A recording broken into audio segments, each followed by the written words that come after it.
भक्तों, मैं आज आपको मंगलवार व्रत की कथा सुनाऊंगा। कृपया ध्यानपूर्वक सुने। जो वक्त हमारे चैनल पर नए आए हैं वो हमारे चैनल को सब्सक्राइब करें, वीडियो को लाइक करें और कमेंट में श्री हनुमंते नमः अवश्य लिखें। बोलो बजरंगबली की जय। मंगलवार व्रत कथा। व्यास जी ने कहा, एक बार नैमिषारण्य तीर्थ में 80,000 मुनि एकत्रित होकर प्राणों के ज्ञाता श्री सूत जी से पूछने लगे, हे महामुने, आपने हमें अनेकों पुराणों की कथा सुनाई है। अब कृपया करके हमें ऐसा व्रत और कथा बताइए जिसके करने से संतान की प्राप्ति हो तथा मनुष्यों को रोग शोक अग्नि सर्व दुख आदि का भय दूर हो, क्योंकि कलयुग में सभी जीवों की आयु बहुत कम है।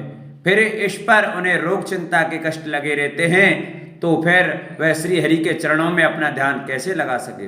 श्री सूत जी बोलिए, हे मुनियो, आपने लोक कल्याण के लिए बहुत ही उत्तम बात पूछी है। इस बार युधिष्ठिर ने भगवान श्री कृष्ण से लोक कल्याण के लिए यही प्रश्न किया था। भगवान श्री कृष्ण और युधिष्ठिर का संवाद तुम्हारे सामने कहता हूँ, ध्यान देकर सुनो। एक समय पांडवों की सभा में श्री कृष्ण जी बैठे हुए थे। तब युधिष्ठिर ने भगवान श्री कृष्ण से प्रश्न किया, हे प्रभु नंदनंदन गोविंद, आपने मेरे लिए अनेकों कथा सुनाई हैं।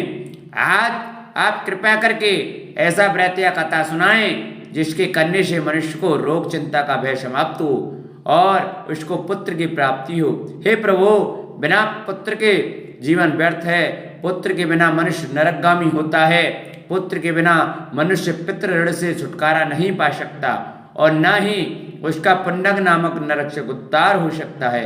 अतः पुत्रदायक व्रत बतलाइए।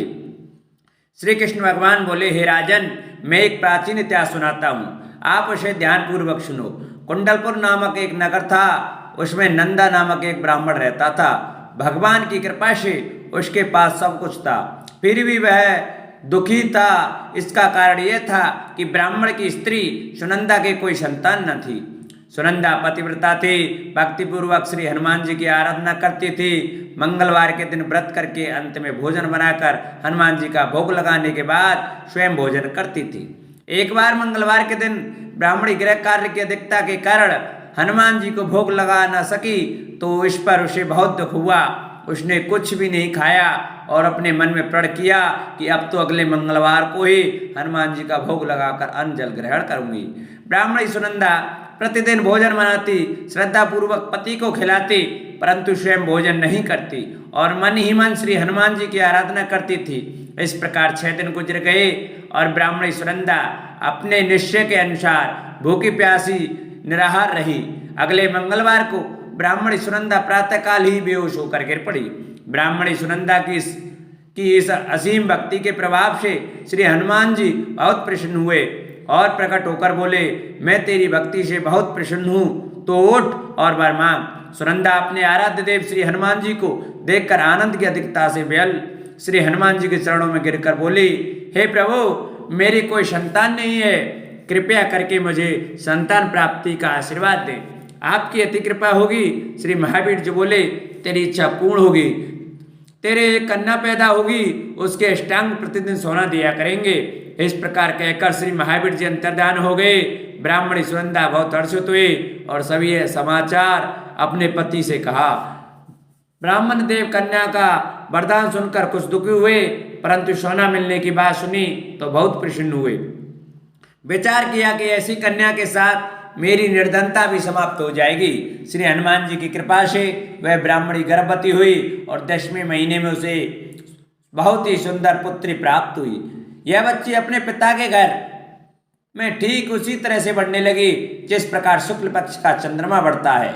10वें दिन ब्राह्मण ने उस बालिका का नामांकन और संस्कार कराया। उसके कुल पुरोहित ने उस बालिका का नाम रत्नावली रखा, क्योंकि यह कन्या सोना प्रदान किया करती थी। इस कन्या ने पूर्व जन्म में बड़े ही विधान से मंगल देव का व्रत किया था। रत्नावली का अष्टांग बहुत सा सोना देता था। उस सोने से नंदा ब्राह्मण बहुत ही धनवान हो गया। अब ब्राह्मणी भी बहुत अभिमान करने लगी थी। समय बीतता रहा। अब रत्नावली 10 वर्ष की हो चुकी थी।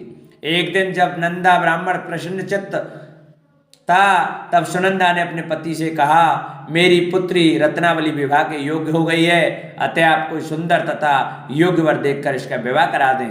यह सुन ब्राह्मण बोला, अभी तो रत्नावली बहुत छोटी है। तब ब्राह्मणी बोली, शास्त्रों की आज्ञा है कि कन्या 8वें वर्ष में गौरी, 9वें वर्ष में रोहिणी, 10वें वर्ष में कन्या, इसके 50 रजस्वला हो जाती है। गौरी के दान से पाताल लोक की प्राप्ति होती है, रोहिणी के दान से वैकुंठ लोक की प्राप्ति होती है, कन्या के दान से इंद्रलोक में सुखों की प्राप्ति होती है। अगर हे पतिदेव रजस्वला का दान किया जाता है तो घोर नरक की प्राप्ति होती है। इस पर ब्राह्मण बोला, अभी तो रत्नावली मात्र 10 वर्ष की है और मैंने तो 16-16 साल की कन्याओं के विवाह कराए हैं, अभी जल्दी क्या है। तब ब्राह्मणी सुनंदा बोली, आपको तो लोभ अधिक हो गया है।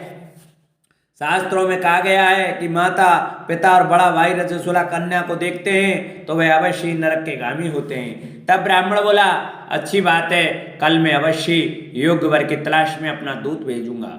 दूसरे दिन ब्राह्मण ने अपने दूत को बुलाया और आज्ञा दी कि जैसी सुंदर मेरी कन्या है वैसे ही सुंदर वह उसके लिए तलाश करो। दूत अपने स्वामी की आज्ञा पाकर निकल पड़ा। पंपई नगर में उसने एक सुंदर लड़के को देखा। यह बालक एक ब्राह्मण परिवार का बहुत गुणवान पुत्र था। इसका नाम सोमेश्वर था। दूत ने इस सुंदर व गुणवान ब्राह्मण पुत्र के बारे में अपने स्वामी को पूर्ण विवरण दिया। ब्राह्मण नंदा को भी सोमेश्वर अच्छा लगा और फिर शुभ मुहूर्त में विधि पूर्वक कन्यादान करके ब्राह्मण ब्राह्मणी संतुष्ट हुए। परंतु ब्राह्मण के मन में तो लोभ छमाया हुआ था। उसने कन्यादान तो कर दिया था पर वह बहुत खिन्न भी था। उसने विचार किया कि रत्नावली तो अब चली जाएगी और मुझे इससे जो सोना मिलता था वह अब नहीं मिलेगा। मेरे पास जो धन था कुछ तो इसके विवाह में खर्च हो गया और जो शेष बचा है वह भी कुछ दिनों पश्चात समाप्त हो जाएगा। मैंने तो इसका विवाह करके बड़ी बड़ी भूल कर दी। अब कोई ऐसा उपाय हो कि रत्नावली मेरे घर में ही बनी रहे, अपने ससुराल न जावे। लोभ रूपी राक्षस ब्राह्मण के मस्तक पर छाता जा रहा था। रात भर अपनी शैया पर बेचैनी से करवटें बदलते बदलते उसने एक बहुत ही क्रूर निर्णय लिया। उसने विचार किया कि जब रत्नावली को लेकर उसका पति सोमेश्वर अपने घर के लिए जाएगा तो वह मार्ग में छिपकर सोमेश्वर का वध कर देगा और अपनी लड़की को अपने घर ले आवेगा, जिससे नियमित रूप से उसे सोना भी मिलता रहेगा और समाज का कोई मनुष्य उसे दोष भी नहीं दे सकेगा। प्रातः काल हुआ तो नंदा और सुनंदा ने अपने जमाई तथा लड़के को बहुत सारा धन देकर विदा किया। सोमेश्वर अपनी पत्नी रत्नावली को लेकर ससुराल से अपने घर की तरफ चल दिया। ब्राह्मण नंदा महालोक के वशीभूत हो अपनी मति खो चुका था। पाप पुण्य को उसे विचार न रहा था।